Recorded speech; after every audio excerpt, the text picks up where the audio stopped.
솔직함과 무례함을 헷갈리지 마라. 선의의 거짓말은 과연 해도 괜찮은 걸까?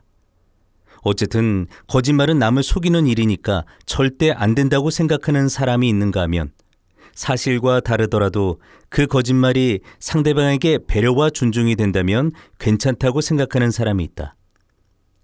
나는 여기서 뭐가 옳고 그른지에 대해 이야기할 생각은 없다. 이는 각자의 가치관에 따라 달라질 수밖에 없는, 그래서 정답이 존재하지 않는 그런 문제이기 때문이다. 그러니 여기서 옳고 그름을 따지기보다는 선의의 거짓말을 현명하게 사용하는 방법에 대해 고민하는 것이 우리에게 더 도움이 될 것이다. 좋은 인간관계와 즐거운 소통을 이야기하는 강사인 나는 당연히 선의의 거짓말이 필요하다고 생각한다.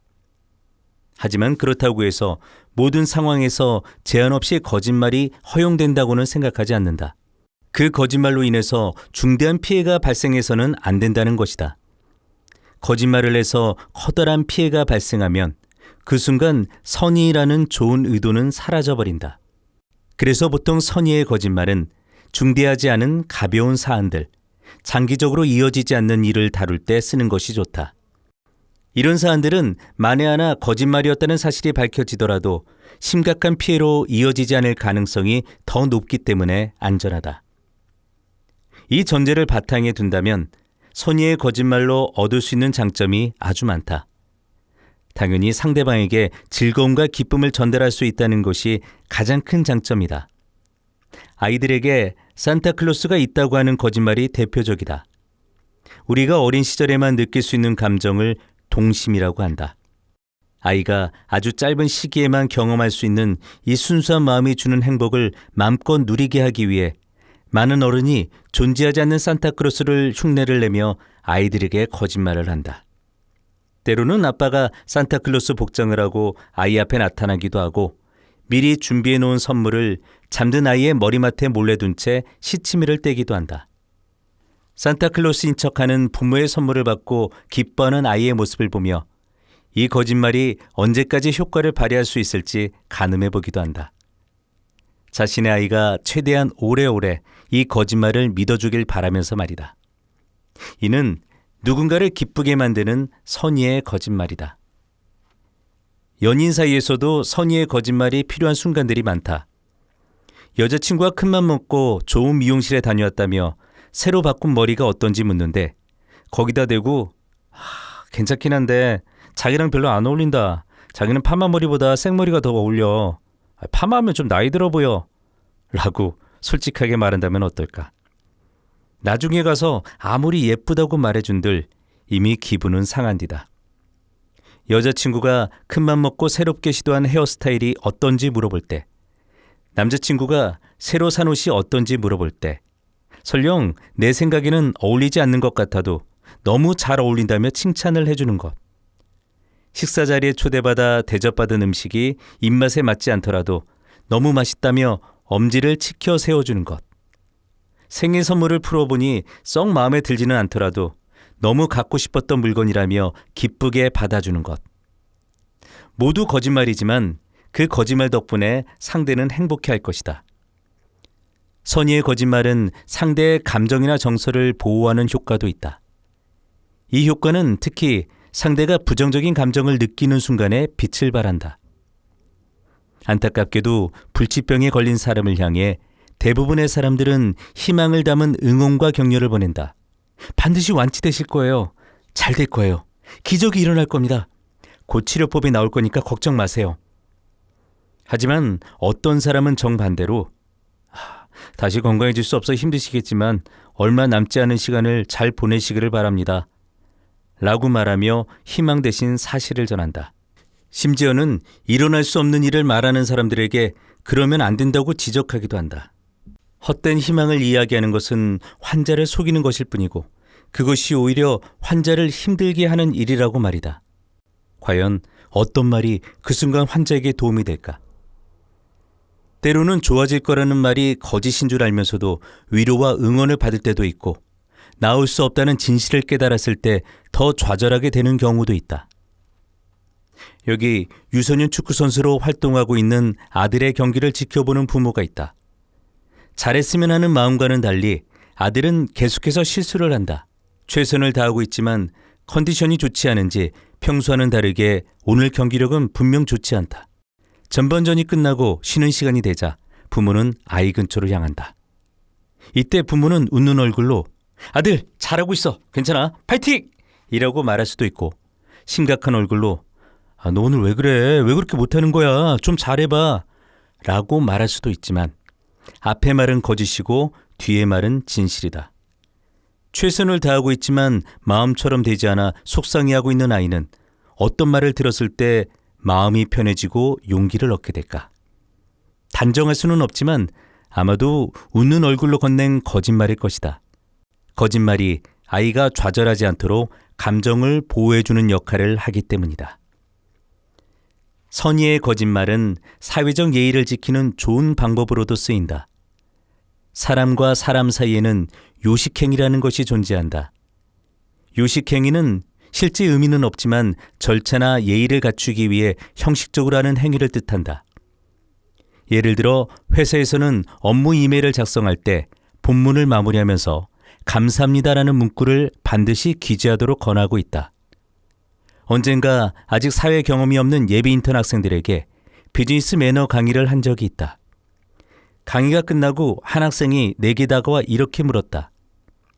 강사님, 강사님도 그러시고 다른 책에서도 그러던데 이메일 끝에 감사합니다라고 꼭 적으라고 하더라고요. 근데 만약 감사하지 않으면 안 적어도 되나요? 나는 당연히 감사하는 마음과 상관없이 무조건 적는 것이 좋다고 답해주며 요식행위라는 개념을 설명해 주었고 그것이 어떻게 예의와 이어지는지도 덧붙여 말해 주었다. 아마 그 학생은 감사하지 않아도 감사하다고 적는 게 거짓말 혹은 위선이라고 생각했던 모양이다. 하지만 이런 경우는 선의의 거짓말이라고 봐야 한다. 그것이 곧 예의와 존중으로 연결되기 때문이다.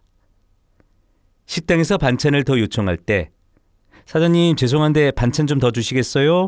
라고 말하는 사람이 있다. 그런 사람이 당신의 친구라면 야 우리가 잘못한 것도 없는데 죄송해 뭘 죄송해. 우리가 돈 내고 먹는데 괜히 마음에도 없는 말 하지 마. 라고 말할 것인가. 사실 일하고 있는 와중에 뭔가를 부탁하는 것이 미안해서 죄송하다고 말하는 사람도 있겠지만 이때의 죄송한 데는 상대에게 예의를 갖추기 위한 요식행위와 같은 말이다. 죄송하지도 않으면서 죄송하다고 말하는 것을 불필요한 거짓말로 여길 수도 있지만 상대에게 예의를 갖추고 싶어서 사용하는 선의의 거짓말로 여길 수도 있는 것이다. 이렇게 선의의 거짓말을 적재적소에 잘 사용하는 사람은 사회에서 더 예의 있는 사람으로 인정받는다. 지금까지 선의의 거짓말이 가지는 장점과 일상 대화에서의 필요성에 대해 이야기했지만 여전히 어디까지를 선의라고 정의해야 하는지는 불분명하다. 사람마다 느끼는 선의의 기준이 각자 다르기 때문이다. 그래도 나의 거짓말로 누군가가 피해를 입는 게 아니라면 상대의 감정과 정서를 보호하고 예의를 갖추려는 선의로 거짓말을 적절하게 활용해가며 소통하기를 권한다. 난 사실을 말한 것뿐인데 왜 화를 내고 그래? 내가 뭘 잘못했다고? 라고 말하는 순간 상대를 배려할 줄 모르는 무례한 사람이 될지도 모른다. 때로는 진실이 필요하지 않은 순간도 있다는 사실을 기억하자. 말이 오가는 길을 깔끔하게 비워두자. 대화는 두 사람의 말이 오고 가는 일이다. 눈에 보이지는 않지만 분명 두 사람 사이에는 서로의 말들이 바쁘게 오가고 있다. 그래서 좋은 대화를 하기 위해서는 말이 오가는 그 길에 장애물을 두지 말아야 한다. 내 말이 온전히 상대에게 갈 수 있고 상대의 말이 온전히 나에게 올 수 있도록 말이다. 비즈니스를 위한 대화에서 이 행동은 특히나 더 중요하다. 나는 제품이나 서비스를 판매하기 위해 고객과 마주 앉아 상담을 진행하는 영업사원들에게 될 수 있으면 정면에 노트북을 펼쳐놓고 상담을 진행하지 말라고 조언한다. 이는 고객과 친밀한 대화와 공평한 대화를 하기 위함이다. 만약 두 사람이 각자의 노트북을 앞에 두고 대화를 나눈다면 문제가 없지만 한 사람만 자기 앞에 노트북을 두고 이야기한다면 상대를 불편하게 만들 수도 있다. 사람에 따라서는 뭐야, 내가 지금 면접을 보고 있는 건가? 평가를 받고 있나? 하고 생각하며 하대를 당하는 느낌을 받을 수도 있다. 게다가 대화를 나누는 중간중간에 노트북 화면으로 시선을 옮기는 행동을 하면 상대는 더 불편해진다. 저 화면으로 도대체 뭘 보고 있는 거지? 라는 생각이 들면서 정보의 불균형에서 오는 불안감이 한층 더해진다. 하지만 현실적으로 영업을 위한 상담을 할 때는 자료 등을 확인하기 위해 노트북이 꼭 필요한 경우가 많다. 이럴 때는 노트북을 정면이 아니라 약간 대각선 방향으로 놓는 것이 좋다. 대화의 통로도 열어놓고 자료도 확인할 수 있는 구도이기 때문이다. 은행 창구의 직원들이 모니터를 어디에 두고 고객을 응대하고 있는지 생각해보면 이해가 쉽다. 알다시피 모든 은행 창구의 모니터들은 고객과 직원의 정면이 아닌 대각선 방향으로 놓여 있다. 대화의 통로가 완전히 열려 있으면서도 모니터 화면이 노출되지 않는 가장 이상적인 구도이기 때문이다. 이런 구도에서는 신분증을 건넬 때 정면으로 자연스럽게 팔을 뻗어 직원에게 건네면 된다. 반대로 모니터가 대화 통로를 완전히 막아버리는 공간도 있는데 바로 공공기관의 민원실이다. 주민센터나 세무서를 방문해 본 사람은 알겠지만 커다란 모니터가 직원과 고객 사이를 정면으로 가로막고 있다. 내 인감증명서를 발급해준 직원의 얼굴을 보지도 못하고 돌아오는 경우도 있을 것이다. 내 인감증명서를 발급해준 직원의 얼굴을 보지도 못하고 돌아오는 경우가 있을 정도다. 이 구도에서는 신분증을 건넬 때 모니터를 피해 아래쪽으로 팔을 뻗어 건네야 한다. 모니터를 정면에 배치하는 나름의 이유가 있을 테니 이를 잘못이라고 단정지어서는 안 되겠지만 이런 환경에서는 직원의 친절함이 고객에게 전달되기 어려운 게 사실이다. 친절함을 나타내는 여러 비언어적 표현 중에서도 표정과 눈빛 그리고 고갯짓이 매우 큰 비중을 차지하기 때문이다. 그런 의미에서 서비스의 친절도를 높일 수 있는 방법은 어쩌면 모니터의 위치를 살짝 바꾸는 것일지도 모른다. 마지막으로 모니터가 완전히 열려있는 공간도 있다. 바로 휴대폰 매장이나 자동차 판매점이다. 이런 곳은 모니터가 고객과 직원을 향한 채로 옆에 놓여 있다. 대화의 통로를 완전히 열어놓을 뿐 아니라 모니터의 정보를 고객과 직원이 함께 보며 견적을 산출하고 상담을 진행한다. 이 세 가지 경우로 생각하면 모니터 위치에 따른 소통 방식의 차이를 명확하게 느낄 수 있다. 이런 차이는 일상 속에서도 느낄 수 있다. 식탁에 앉아 노트북으로 업무를 보고 있는 부모 앞으로 아이들이 다가와 엄마 아빠에게 할 얘기가 있다며 말을 건넨다. 이때 부모가 보일 수 있는 반응은 두 가지다. 펼쳐진 노트북을 그대로 두고 화면 너머로 시선만 옮겨 대화하는 것과 그 즉시 노트북을 덮고 아이와 눈을 맞추며 대화하는 것이다. 당연히 후자의 부모가 아이들에게는 더 좋은 대화 상대다. 만약 이야기가 길어질 것 같아 과감하게 덮은 노트북을 아예 옆으로 치우는 모습을 보여준다면 아이가 느끼는 기분은 훨씬 더 좋아진다. 만약 꼭 처리해야 할 중요한 업무가 있다면 급한 마음에 노트북 너머로 시선만 아이에게 옮겨 불편한 대화를 하기보다는 차라리 아이에게 양해를 구하고 대화를 잠시 미루는 것이 좋다. 아빠가 급해서 그런데 이거 금방 끝내고 얘기해도 될까? 5분만 기다려줄 수 있어? 라고 말이다. 노트북을 예로 들어 대화의 장애물에 대해 설명했지만 이건 비단 노트북에만 해당되는 이야기가 아니다. 책이든 손에 들고 있는 스마트폰이든 신문이든 당신과 상대의 사이에서 대화를 조금이라도 가로막을 수 있는 모든 것을 의미한다. 상대방과의 대화에 온전히 집중할 때 좋은 대화 상대가 될 수 있다. 그리고 모든 수단을 동원해 내가 대화에 집중하고 있음을 상대에게 보여줄 때 좋은 대화가 완성된다. 우리 엄마 아빠는 언제나 내 말을 잘 들어줘. 우리 팀장님은 언제나 내 말에 귀 기울여줘. 그래서 무슨 일 있으면 제일 먼저 찾아가고 싶어. 인간관계에서 이보다 더 기분 좋은 평가가 있을까? 내 말이 온전히 상대에게 가고 상대의 말이 온전히 나에게 올 수 있도록 대화의 길을 항상 깔끔하게 비워두자.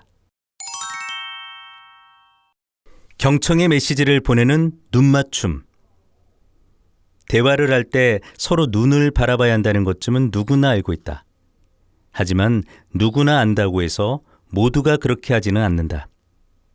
의외로 대화할 때 눈을 똑바로 바라보는 걸 어려워하는 사람들이 꽤 있다. 직업 특성상 많은 사람 앞에서 강의를 하는 나는 사람들이 얼마나 눈맞춤을 어려워하는지 누구보다 잘 안다. 강의를 할 때는 그곳에 모인 청중들에게 시선을 골고루 배분해야 하는데 이때 눈맞춤을 어려워하시는 분들을 보곤 한다. 예를 들어 내가 왼편에 있는 청중들을 바라보며 강의를 할 때 오른편에 있는 청중들은 자연스럽게 나를 보고 있다. 그러다 내가 시선을 오른편으로 돌리면 방금 전까지 나를 보고 있는 사람들 중 몇몇이 깜짝 놀라며 서둘러 시선을 피한다. 눈맞춤이 어색하고 불편한 사람들이다. 눈을 잘 쳐다보지 못하는 사람들이 절대 나쁘거나 부족한 사람이라는 말이 아니다. 전통적인 한국 문화에서는 상대의 눈을 똑바로 쳐다보지 않고 시선을 아래로 내리는 것이 예의로 여겨져 왔기 때문이다. 특히 허리 숙여 인사를 할 때나 악수를 할 때, 술을 받을 때, 구중을 들을 때 등 손윗사람과 함께하는 행동에서 그것이 예의라고 배우면서 자랐기 때문에 한국 사람들에게는 눈맞춤의 중요성이 상대적으로 낮고 그만큼 눈맞춤을 어색하게 느끼는 사람들도 많다. 하지만 시대가 바뀌면 예의의 형태도 자연스럽게 변해야 한다. 예를 들어 식사 예절 중의 하나로 예전에는 밥을 먹을 때 말을 하면 안 된다고 배웠지만 지금은 다르다. 상대에게 불쾌감을 주지 않는 선에서 식사를 하며 대화를 곁들이는 법을 배워야 하는 시대로 변했다. 이와 마찬가지로 지금은 대화할 때 시선을 피하는 것보다는 눈을 맞추는 것이 예의에 맞는 행동이 되었다. 대화할 때 눈맞춤은 의사소통의 시작과 끝이다. 인간의 눈과 동물의 눈 사이에는 두드러지게 다른 점이 한 가지 있는데 바로 인간은 공막이라고 부르는 흰자위가 매우 넓고 또렷하다는 점이다. 그 결과 인간은 눈동자의 움직임이 겉으로 명확하게 드러나게 되었다. 그리고 이러한 특징은 인간에게 다른 동물들은 가지지 못한 특별한 능력을 주었다. 눈만으로도 의사소통을 할 수 있었던 것이다. 시선이 향하는 곳이 바로 그 사람이 관심을 가지는 곳이다. 대화를 할 때 상대의 눈을 바라봐야 하는 이유가 바로 여기에 있다. 지금 나의 관심은 당신과 당신이 하는 말에 있습니다라는 사실을 상대에게 눈으로 전달해야 하는 것이다. 말할 때도 마찬가지다. 지금 나의 관심은 내가 하는 이 말을 당신에게 전하는 데 있습니다라는 사실을 알려줘야 한다. 이때의 시선은 내가 하는 말의 목적지가 어디인지 상대에게 분명히 알리는 기능을 한다.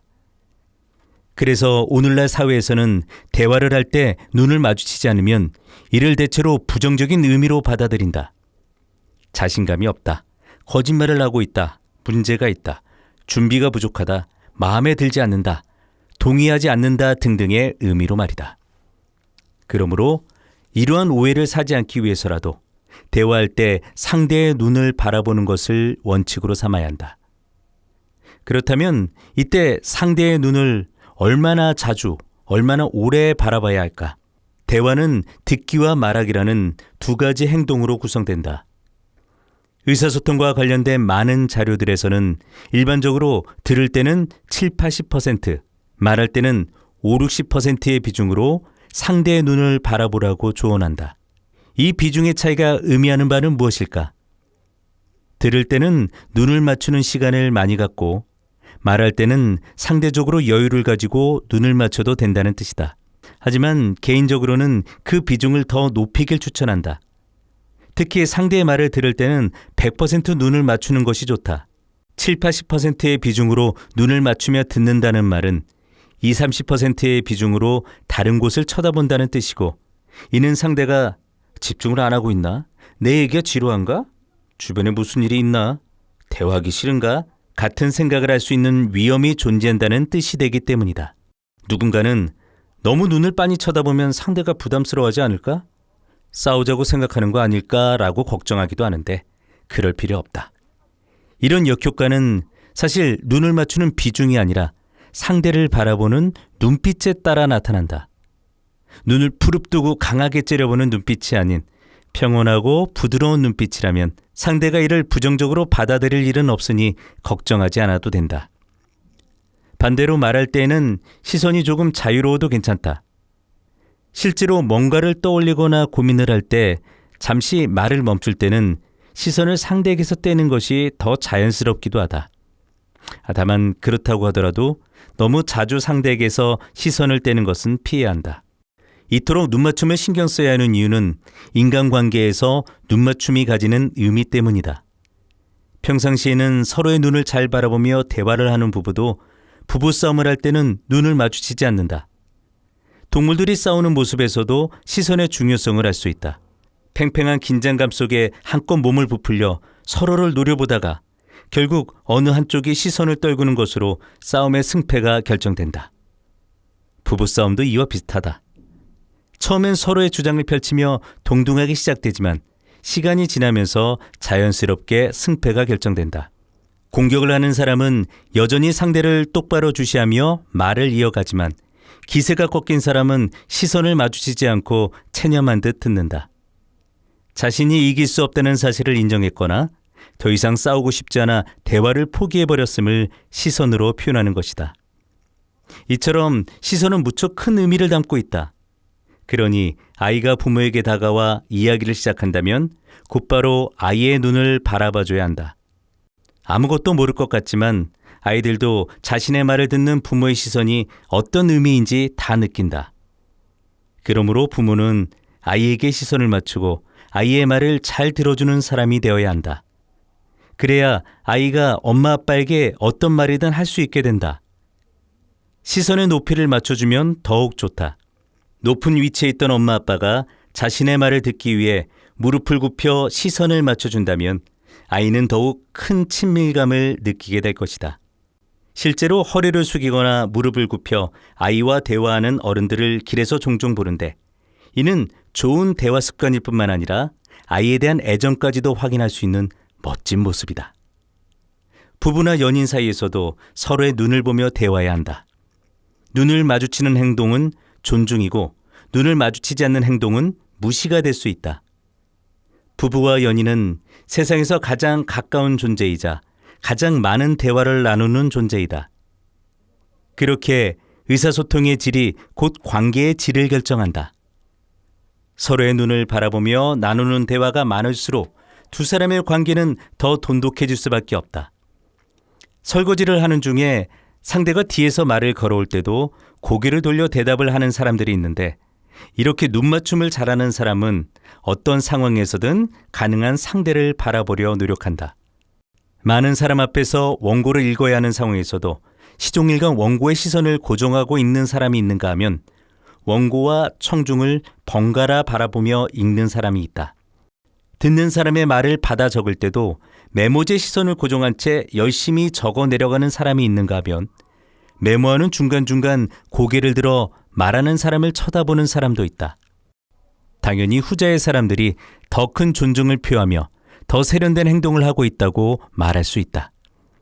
눈맞춤도 꾸준한 연습이 필요한 행동이다. 전통적인 한국 문화의 특성상 눈맞춤이 어려울 수밖에 없는 기성세대에도 그렇고 SNS나 메신저 같은 온라인 소통이 익숙한 어린 세대에게도 눈맞춤은 어려운 일이다. 특히나 요즘 어린아이들은 모바일 기기를 이용해 의사소통을 주로 하다 보니 실제로 사람을 만나서 하는 대화를 낯설게 느낀다. 만약 당신의 아이가 상대의 눈을 바라보며 대화하는 사람이 되기를 바란다면 어린 시절부터 습관을 들여 눈맞춤에 익숙해지도록 도와줘야 한다. 그리고 그러기 위해서는 어른이 나부터 시선을 어떻게 쓰고 있는지 점검해 볼 필요가 있다. 과연 나는 지금 내 아이의, 내 배우자의, 내 연인의, 내 동료의 눈을 제대로 바라보면서 대화하고 있는지 생각해보자. 여러 사람과 즐겁게 대화하는 법. 여러 사람이 참여하는 대화는 두 사람끼리 나누는 대화보다 상대적으로 더 어려운 것이 사실이다. 들어야 할 말이 더 많을 뿐만 아니라 그 말들이 나에게 오는 방향이 여러 갈래라서 경청의 눈맞춤을 하기도 만만치 않다. 내가 내뱉는 말이 한 사람이 아닌 여러 사람에게 닿아야 한다는 점도 여러 사람과의 대화를 어렵게 만든다. 그럼에도 불구하고 우리는 여러 사람들과 대화를 잘 나눌 수 있어야 한다.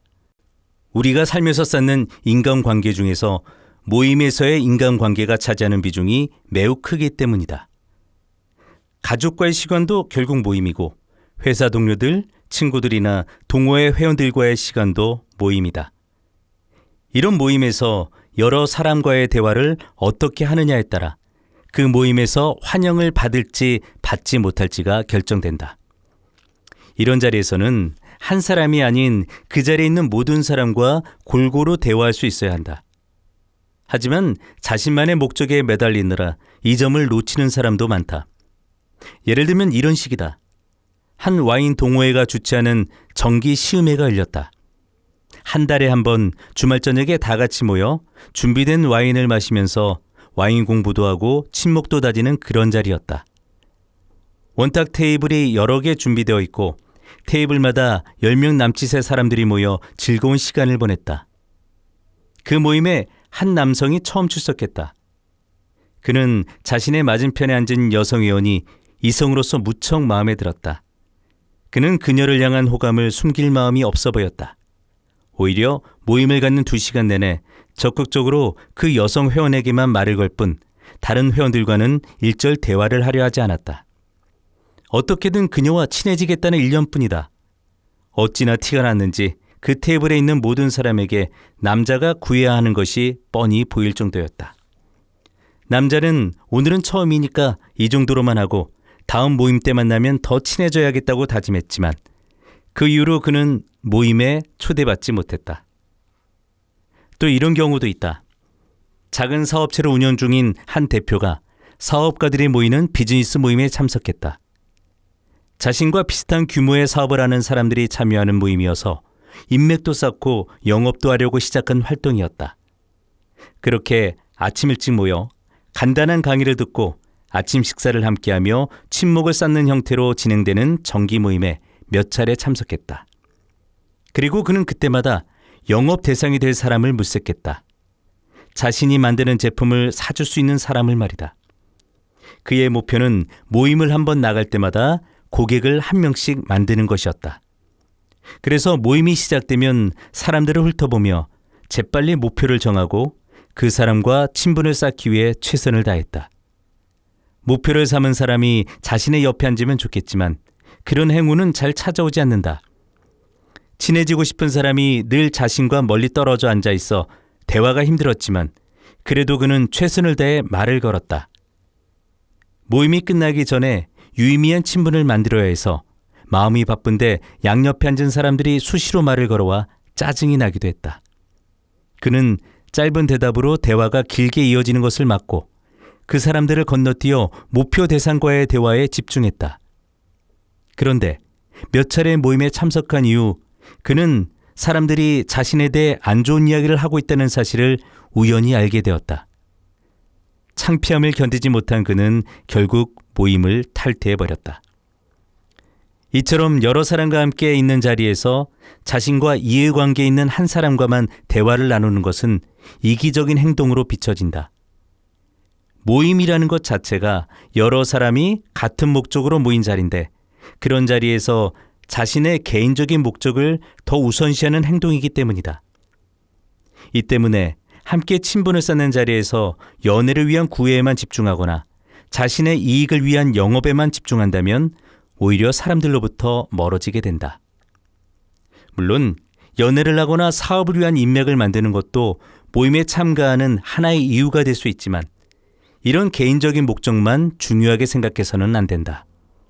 그렇게 사적인 목적에 매몰되면 주변 사람들을 무시하는 신뢰를 범하게 된다. 그러므로 모임 등에서 여러 사람과 대화를 해야 하는 상황에서는 설령 어떤 목적을 가지고 있다 하더라도 잠시 뒤로 밀어놓는 현명함이 필요하다. 골고루 대화하기를 원칙으로 삼고 내가 가장 먼저 챙겨야 할 대화 상대는 내 양옆의 사람임을 잊지 말아야 한다. 바로 옆에 있는 사람을 사이에 두고 멀리 있는 사람과 대화하는 것은 옆 사람을 무시하는 행동이다. 양옆에 있는 사람과의 대화 비중을 높게 유지하면서 자연스럽게 다른 사람들과 대화를 나누는 것이 좋다. 만약 정말 더 친해지고 싶은 사람이 있다면 당장 다가가야 한다는 조급한 마음을 내려놓고 적정한 타이밍, 가령 모임이 끝나는 순간이나 자리를 바꾸는 순간에 개인적으로 다가가 대화를 시도하자. 그것이 그 누구에게도 불편을 주지 않는 방법이다. 여러 사람과 대화할 때 대화 내용을 적극적으로 배분하는 기술도 필요하다. 대화를 잘하는 사람들은 그 자리에 있는 사람들에게 골고루 질문을 던지며 자연스럽게 모든 사람을 대화에 참여시킨다. 특히 내성적인 성격 탓에 적극적으로 대화에 참여하지 못하는 사람에게는 이런 배려가 더욱 고맙게 느껴질 것이고 소외되는 사람이 없으니 모임의 분위기도 한결 편안해질 것이다. 이때 사람들에게 건네는 질문은 누구라도 쉽게 대답할 수 있는 주제들이어야 한다. 모임에 오게 된 계기나 모임의 주제에 대한 의견을 묻는 식으로 자연스럽게 대화를 이어나가는 게 좋다.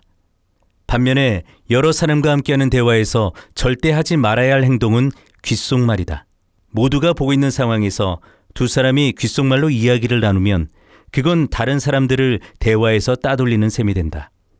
귓속말은 다른 사람들에게 불쾌한 궁금증을 일으키게 되는데 모두가 함께 이야기를 나누는 상황에서 두 사람만 어떤 이야기를 나눴는지 알 수 없기 때문이다.